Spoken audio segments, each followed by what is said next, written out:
নমস্কার বন্ধুরা, আবারও একটি নতুন মিষ্টি রেসিপির সাথে আমার চ্যানেলে স্বাগত জানাচ্ছি।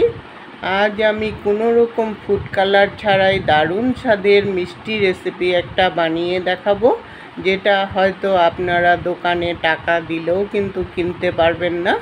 সন্দেশগুলো এতটাই শক্ত হয় যে আপনারা অনেক দিন স্টোর করেও রেখে খেতে পারবেন। আসুন তাহলে দেখে নিই আমার মিষ্টি রেসিপিটা কিভাবে বানিয়েছি। সন্দেশগুলো বানানোর জন্য এক বাটি নারকেল কোড়া নিয়েছি। নারকেল দিয়ে আমি সন্দেশটাকে বানাবো, আর সাথে কি কি দেব আপনারা ভিডিওটা স্কিপ না করে দেখতে থাকুন। কড়াই বসিয়ে আধা বাটি সুজি দিয়ে দিলাম, সুজিও দেব সাথে, তাই সুজিটাকে একটু ভেজে নিতে হবে। সুজির কাঁচা গন্ধটা যাতে চলে যায় আর একটু হালকা লাল কালার যতক্ষণ না হয়ে আসে ততক্ষণ পর্যন্ত ভাজা করে নেব। সুজিটা দিলে সন্দেশটা কিন্তু একটু শক্ত ভাবও ধরবে, তার জন্য সুজিটা একটু ভেজে নিলে শক্তটা কিন্তু ভালো করে হবে। 2-3 মিনিটের মতো সুজিটাকে হালকা মিডিয়াম আঁচে রেখে ভাজা করে নামিয়ে তারপর আবার কড়াই বসালাম। এখন কড়াইতে নারকেল কোড়াটা দিয়ে দিলাম আর সঙ্গে স্বাদ মতো চিনি দিয়ে দিলাম। মিষ্টিটা আপনাদের টেস্ট অনুসারে কম বেশি করে নিতে পারেন।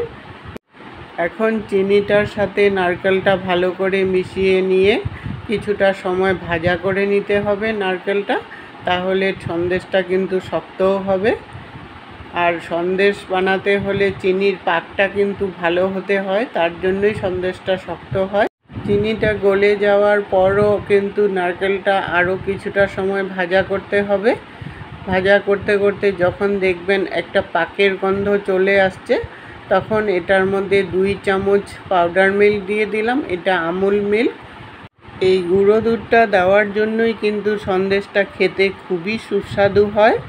গুঁড়ো দুধটা দিয়ে মিশিয়ে নিয়ে আরও 1-2 মিনিটের মতো এটাকে পাক দিয়ে নিতে হবে, দুধটা যতক্ষণ না গলে একটু ভালো করে মিশে যায়। তারপর এটার মধ্যে আধা কাপ লিকুইড দুধ দিয়ে দিলাম। এটা আগের থেকে জাল দেওয়া ঠান্ডা দুধ। দুধটা দিয়ে ভালো করে মিশিয়ে নিয়ে তারপর ভেজে রাখা সুজিটাকে দিয়ে দিলাম।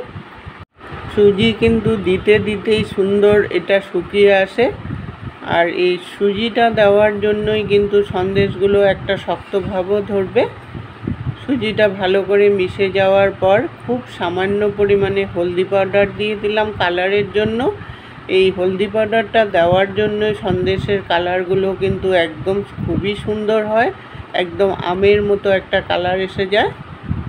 ফুড কালার ছাড়াও কিন্তু আপনারা এইভাবে হলদি পাউডার দিয়েও সন্দেশ বানাতে পারেন। ফুড কালারে কেমিক্যাল থাকে, আর হলদি পাউডার তো এমনিও শরীর স্বাস্থ্যের জন্য খুবই ভালো। হাফ চামচের মতো এলাচ গুঁড়ো করে দিয়ে দিলাম, ফ্লেভারটা তাহলে খুব সুন্দর হবে। এলাচটা দিয়ে আরও 1-2 মিনিটের মতো এটাকে পাক দিয়ে নিলাম।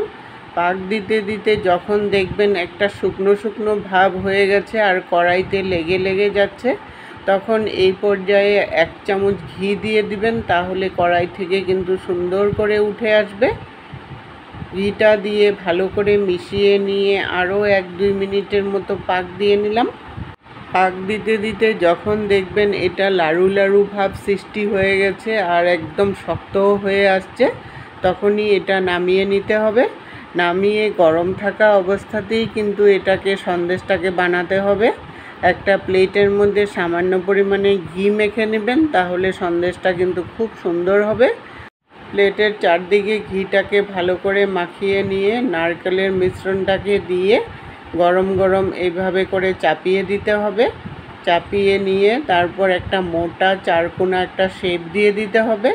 যেরকম আমরা কালাকানের শেপ বানাই সেরকম একটা শেপ বানাতে হবে, আর একটু মোটা করে দেবেন, তাহলে সন্দেশটা দেখতেও ভালো লাগবে।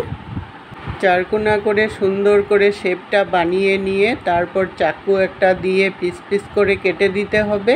আর এটা কিন্তু গরম থাকা অবস্থাতেই কাটতে হবে, আর ঠান্ডা হলে এটা শক্ত হয়ে গেলে কাটাও যাবে না ভালো করে, আর শেপটাও কিন্তু সুন্দর করে হবে না। একটা কালাকানের পিস যেমন থাকে সেই রকমই একটা সাইজের করে কেটে নিলাম। কেটে নিয়ে তারপর কয়েকটা আমন্ডস আধা করে নিয়েছি, আধা করে ওপরে প্রত্যেকটা স্কোয়ারের উপরে একটু চাপিয়ে লাগিয়ে দিবেন। এটা গরম থাকা অবস্থাতেই লাগালে ঠান্ডা হলে কিন্তু সুন্দর লেগে ধরবে। এই আমন্ডসের জায়গায় আপনারা ইচ্ছা করলে কাজুগুলোকেও আধা করে দিতে পারেন বা কিশমিশও দিতে পারেন, আপনাদের খুশি মতো এটাকে ডিজাইন করে নিতে পারেন। সবগুলো পিস এভাবে লাগিয়ে নিয়ে আমি 1.5 থেকে 2 ঘন্টা মতো রেখে দেব, তাহলে ঠান্ডা হলে এটা সুন্দর জমাটো বেঁধে যাবে আর শক্তও হয়ে যাবে। 1.5 ঘন্টা পর সন্দেশগুলো খুলে দেখাচ্ছি আপনাদেরকে কতটা সুন্দর হয়েছে। একটু চাকু দিয়ে প্রেসার দিলেই কিন্তু নিচ থেকে সুন্দর করে এটা খুলে আসে। রেসিপিটা যদি আপনাদের একটু হলেও ভালো লেগে থাকে, লাইক দিয়ে সবার সাথে শেয়ার করে দিবেন।